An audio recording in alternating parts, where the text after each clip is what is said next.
Amor e ódio. Quarta parte, o passado, capítulo 3.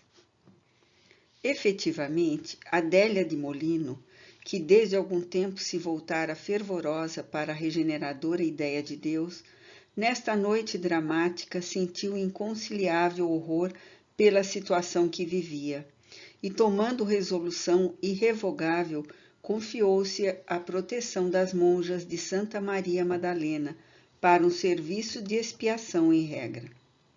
A verdade era que a jovem fidalga se vinha deixando guiar pelo confessor desde muitos dias antes, o qual, generoso, vendo-a atormentada sob as injunções dos remorsos, recomendou-lhe a medida que lhe pareceu acertada, uma vez ciente da sua permanência em abominável infração. Pela manhã, dera, pois, entrada no convento, depois de uma noite insone sob as arcadas do portão de entrada, e a cuja superiora fora apresentada antes pelo próprio pastor de almas, como pretendente ao ingresso na ordem. Confidenciando-se longamente com a religiosa nessa manhã, desta ouviu a seguinte sugestiva exposição, como era de praxe após a solicitação do abrigo. Sabeis, minha filha, que de renúncias e sacrifícios se vos exigirão nos serviços de expiação. Desde o momento em que transpuserdes estes umbrais regeneradores, rumo do noviciado, os quais tantas almas delinquentes há encaminhado para o cumprimento do dever? Nossa ordem é severa e impõe deveres tão ríspidos que sou compelida a delinear os horizontes rigorosos que vos esperarão. De início, sabei que as consolações que logrardes obter serão frutificações do vosso próprio esforço, porque auridas na vossa consciência, à proporção que com ela vos reconciliardes, ou no ardor da vossa fé, quando a obtiveres a ponto de por meio dela vos consolardes. Muitas noites, mesmo no inverno, haveis de repousar sobre lajes duras, ou permanecer em orações e jejuns diante do altar, sob a vigilância da irmã fiscal, a fim de que o sono vos não atraiçoe as forças e o desânimo vos não enfraqueça o fervor da penitência. Vosso corpo será flagiciado até correr o sangue de vossas carnes, a fim de que vossa alma se mortifique pela dor e o vosso orgulho e a vossa soberba, vossa vaidade, como as inclinações imundas do vosso caráter se reduzam ao mínimo. Vossas necessidades, quaisquer que sejam, até mesmo a fome, jamais serão devidamente saciadas. Vosso talhe gracioso desaparecerá sob os feios sudários de buréis grosseiros. Vossos lábios se esquecerão dos sorrisos, como vossos olhos que perderão o brilho da vivacidade, crestados nas lágrimas que só no amor divino encontrarão socorro e refrigérios. Vossa juventude findará antes da época normal. E aqueles que vos amam, a quem mais morrerão por vós e morrereis para eles. Somente os enxergareis novamente quando, identificada nas renúncias, puderdes fitá-los sem desviar por amor deles vossa devoção para com o Todo-Poderoso. Mas ainda não é tudo, porquanto humilhações e servidão experimentareis sob todos os matizes. Sereis governada, vós, dama da aristocracia, como a última das servas. Tratareis dos mais ínfimos mistérios, desde as pocilgas e currais das nossas dependências campestres até a higiene nos compartimentos da comunidade. Empunhareis a enxada e a pá, lavareis a roupa e os assoalhos e carregareis às costas a lenha para a lareira. Velareis a cabeceira de enfermos, mesmo quando se trate de doenças contagiosas, pelos hospitais da indigência. Pensareis chagas asquerosas, e tratareis da higiene de criaturas imundas e boçais, que vos insultarão pelo bem que lhe fizerdes. E se resistirdes a todo esse espinhoso programa, singrareis os mares, completando vossos testemunhos em países longínquos, entre povos semibárbaros, onde certamente sucumbireis, ignorada e sofredora, à exaustão ou ao contágio de infecções mortais, mas, talvez, já reconciliada com a consciência. Seguiu-se emocionante silêncio, durante o qual a digna religiosa fitou a penitente como a interrogá-la, após o que a cúmplice de Leon exclamou, sufocada em lágrimas copiosas. Aceitai-me na vossa ordem, senhora. Sou uma condenada que não merece senão a sentença que acabais de proferir. E assim foi que, observadas as fórmulas iniciais, Adélia foi conduzida à capela das penitentes, depois de escrever ao desgraçado Leon a carta que conhecemos. Era meio-dia quando de Le Parrez alcançou o convento. Fora reaver a amante. Como reavê-la? Não sabia. O que sabia era que lhe seria impossível a existência, uma vez desamparado da sua presença, e por isso urgia o seu retorno ao lar. Conhecedora da verdade, integralmente exposta pela penitente, a superiora da nobre instituição, após ouvi-lo com bondade e atenção, não obstante, certa de que o interlocutor omitia particularidades de real importância, tentou convencê-lo com prudentes conselhos e advertências, terminando por concitá-lo ao respeito pelos sentimentos religiosos da pobre criatura que nada mais desejaria senão se submeter a Deus a fim de conseguir reabilitação para a consciência apoucada pelos erros. Que se resignasse a esperar alguns dias mais. A Adélia de Molino seriam facultados 7 dias de meditação antes da primeira confissão. Se extinto o prazo desejasse retornar ao mundo, ser-lhe-ia concedida a dispensa.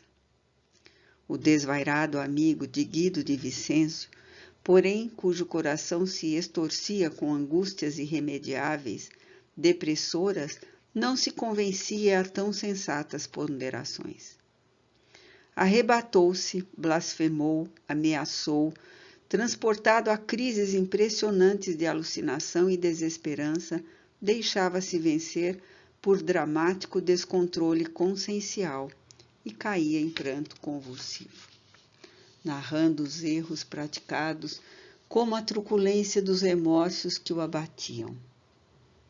Condoída, a excelente dama, tentando serená-lo, aconselhou a um estágio de repouso e meditação entre os irmãos trapistas e, fiel ao desejo de amenizar os sofrimentos que presenciava, prometeu convidar Adélia a entender-se com ele, certa de que resultaria solução aceitável para ambos. E realmente o fez, por deferência especial diante da gravidade do caso. Mas a emissária voltara da capela das penitentes declarando que a pecadora respondera ser inabalável a resolução de permanecer onde se achava, sem se avistar com quem quer que fosse. Leon, então, retirou-se sem mais pronunciar uma palavra. Os pesados portões se fecharam sobre ele, encerrando para sempre aquela que constituía tudo em sua vida e por cujo amor se desgraçara.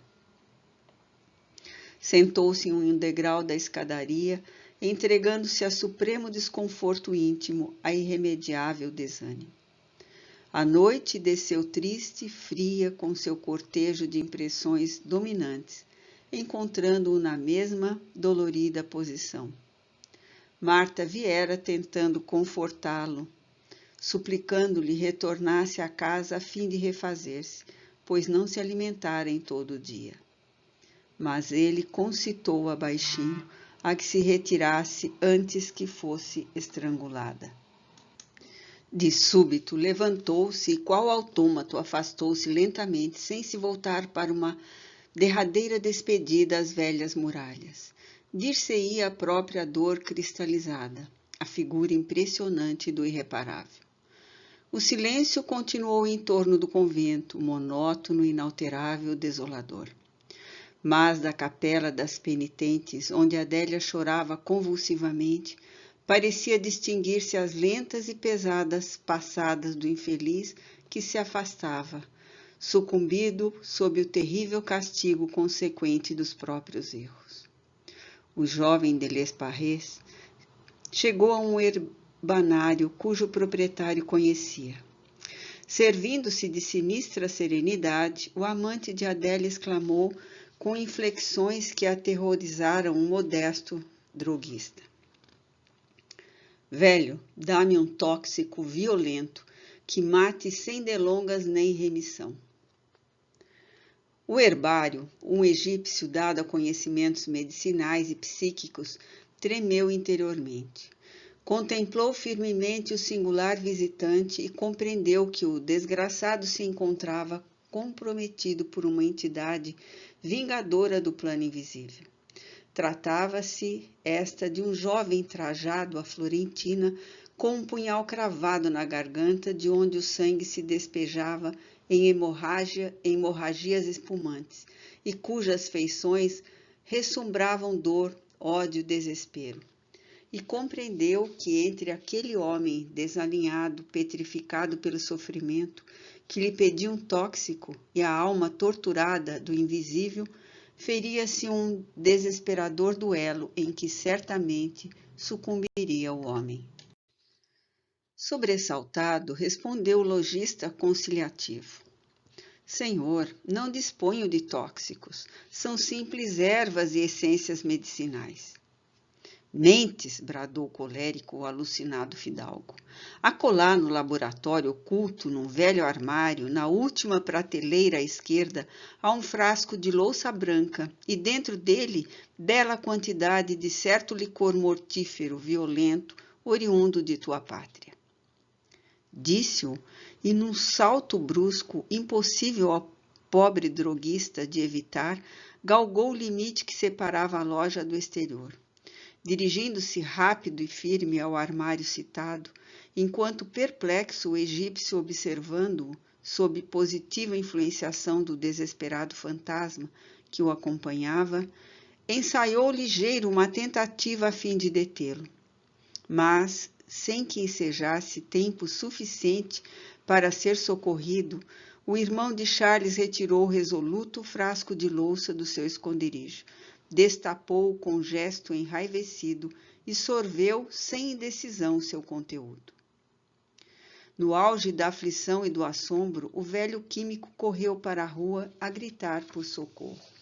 Entre mentes, o desgraçado Delesparres tombava ao solo fulminado, debatendo-se nos espasmos de uma cruciante, porém rápida agonia que precedera a morte violenta, sem delongas, tal como desejara.